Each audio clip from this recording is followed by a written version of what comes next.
आंवला नवमी की दिव्य एवं ज्ञानमयी कथा सुनने से माता लक्ष्मी एवं भगवान कुबेर दोनों हाथों से लुटाएंगे कुबेर का खजाना। भक्तजनों, माताओं, बहनों, सादर जय श्री कृष्ण। हमारे YouTube चैनल में आप सभी का बहुत बहुत स्वागत है। आज हम आपको आंवला नवमी की दिव्य और ज्ञानमयी कथा सुनाने जा रहे हैं।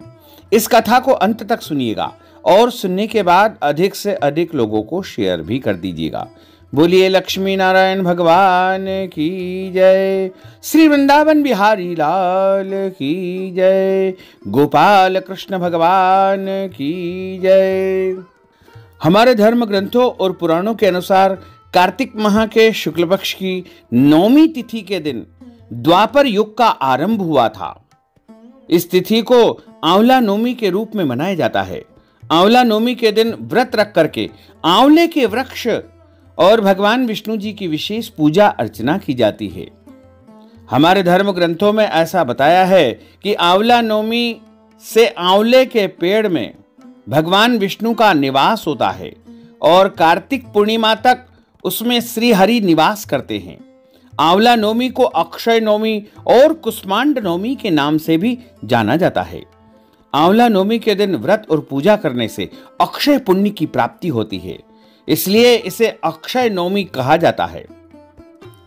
कार्तिक माह के शुक्ल पक्ष की नवमी तिथि 21 नवंबर मंगलवार को सुबह 3:16 से शुरू हो रही है और इस तिथि का समापन 22 नवंबर दिन बुधवार को 1:09 सुबह समाप्त हो जाएगा। उदया तिथि के अनुसार इस बार वर्ष 2023 में आंवला नवमी 21 नवंबर 2023 मंगलवार को ही मनाई जाएगी और 21 नवंबर को आंवला नवमी की पूजा का जो शुभ मुहूर्त है सुबह 6:48 से आरंभ होकर के दोपहर 12:07 तक रहेगा।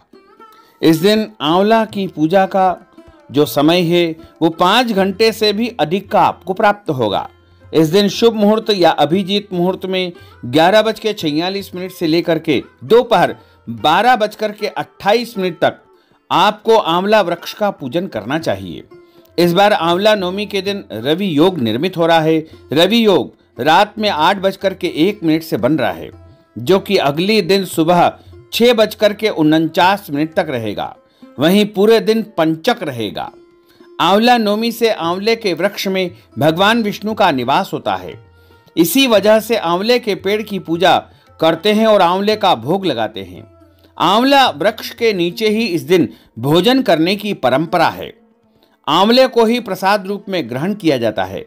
भगवान विष्णु जी की कृपा से अक्षय पुण्य की प्राप्ति होती है।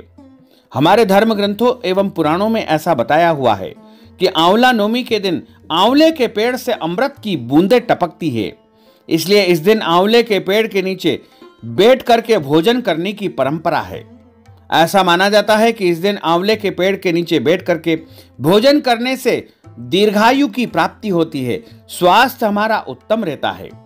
आंवला नवमी को भगवान विष्णु ने कुष्मांड राक्षस का वध किया था, इसलिए इसे कुष्मांड नवमी भी कहते हैं। आंवला नवमी पर कुष्मांड यानी कद्दू का भी दान करते हैं। आंवला नवमी के दिन से ही द्वापर युग का आरंभ हुआ था। इस बार 21 नवंबर 2023 मंगलवार को आंवला नवमी रहेगी।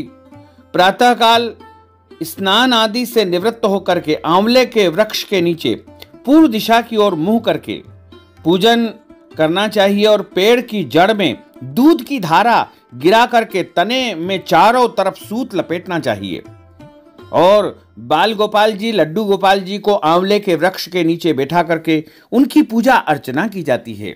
आंवले के समीप शुद्ध घी का दीपक लगाया जाता है या तिल के तेल का दीपक लगाया जाता है और कपूर की या घी की बत्ती से आरती करके 108 परिक्रमाएं आंवला वृक्ष की करना चाहिए। आंवला नवमी में विशेष रूप से भगवान नारायण का और आंवले वृक्ष का पूजन किया जाता है। पूजन में जल, रोली, अक्षत, गुड़, बतासा, आंवला और दीपक घर से लेकर ही जाना चाहिए। ब्राह्मण और ब्राह्मणी को भोजन करा करके वस्त्र तथा दक्षिणा सहित आदि दान दे करके स्वयं भोजन करना चाहिए।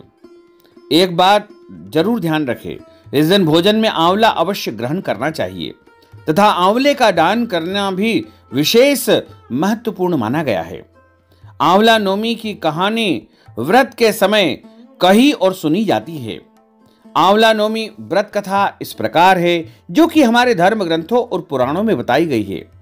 एक राजा था, उसका प्रण था वह रोज 1.25 मन आंवले का दान करके ही भोजन करता था। इससे उसका नाम आंवलिया राजा पड़ गया। एक दिन उसके बेटे बहू ने सोचा कि राजा इतने सारे आंवले रोजाना दान करते हैं, इस प्रकार तो एक दिन सारा खजाना खाली हो जाएगा। इसलिए बेटे ने राजा से कहा कि उसे इस तरह का दान करना बंद कर देना चाहिए। बेटे की बात को सुनकर के राजा को बहुत दुख हुआ और राजा रानी महल छोड़ करके बियाबान, सुंदर और घनघोर जंगल में जाकर के चले गए। राजा रानी आंवला का दान नहीं कर पाए और प्रण करने के कारण उन्होंने कुछ खाया भी नहीं। जब भूखे प्यासे 7 दिन हो गए, तब भगवान ने सोचा कि यदि मैंने इनका प्रण नहीं रखा तो इसका सत नहीं रखा तो विश्वास चला जाएगा। इसलिए भगवान ने जंगल में ही महल, राज्य और बाग बगीचे बना दिए और ढेरों आंवले के पेड़ लगा दिए। सुबह राजा रानी ने देखा तो जंगल में उनके राज्य से भी दुगना राज्य बसा हुआ है। राजा रानी से कहने लगी कि देख, कहते हैं सत मत छोड़ो, सूरमा सत छोड़िया पता जाए, सत की छोड़ी लक्ष्मी फेर मिली के आए। आओ नहा धोकर के आंवले का दान करें और भोजन करें। राजा रानी ने आंवले का दान करके भोजन तैयार किया और खुशी खुशी जंगल में रहने लगे। उधर आंवला देवता का अपमान करने व माता पिता से बुरा व्यवहार करने के कारण बहू बेटे के बुरे दिन आ गए। राज्य दुश्मनों ने छीन लिया, दाने दाने के मोहताज हो गए और काम ढूंढते हुए अपने पिताजी के राज्य में आ पहुंचे। उनके हालात इतने बिगड़े हुए थे कि पिता ने उन्हें बिना पहचाने हुए काम पर रख लिया।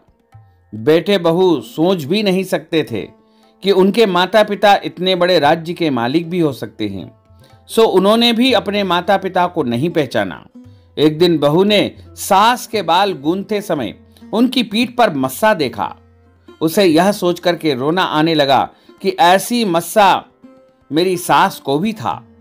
हमने यह सोचकर उन्हें आंवले का दान करने से रोका था कि हमारा धन नष्ट हो जाएगा। आज वे लोग न जाने कहां होंगे। यह सोच करके बहू को रोना आने लगा और आंसू टपक टपक कर सास की पीठ पर गिरने लगे।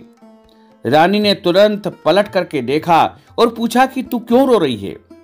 उसने बताया कि आपकी पीठ पर जैसा मस्सा है वैसा ही मेरी सास की पीठ पर भी था। हमने उन्हें आंवले का दान करने से मना कर दिया था, इसलिए वे घर छोड़ करके कहीं चले गए हैं। तब रानी ने उन्हें पहचान लिया और सारा हाल पूछा और अपना हाल बताया। अपने बहू बेटे को समझाया कि दान करने से धन कभी भी कमी नहीं होता है, धन हमेशा बढ़ता ही है। बेटे बहू भी अब सुख से राजा रानी के साथ रहने लगे। हे भगवान, जैसा राजा रानी को आपने सुख दिया, सत्य दिया, वैसा सबका सत बनाए रखना। कहते सुनते सारे परिवार को सुखी रखना। इस प्रकार आंवला नवमी की यह कथा यहाँ पर समाप्त होती है।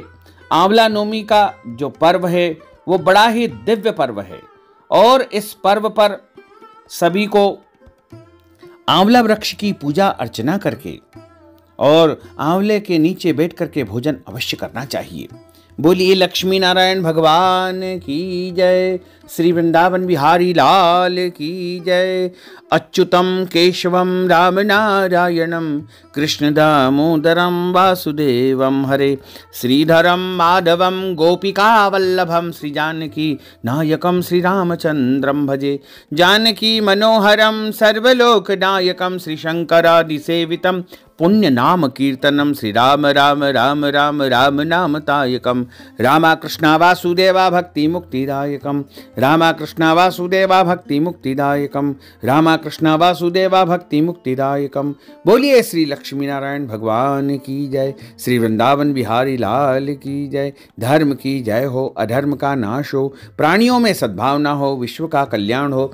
सनातन धर्म की जय हो, गौ माता की जय हो, नगर बस्ती की जय हो, आज के आनंद की जय हो, कल के आनंद की जय हो, परसों के आनंद की जय हो, बरसों बरसों के आनंद की जय हो। नमः पार्वती पते, हर हर महादेव हर।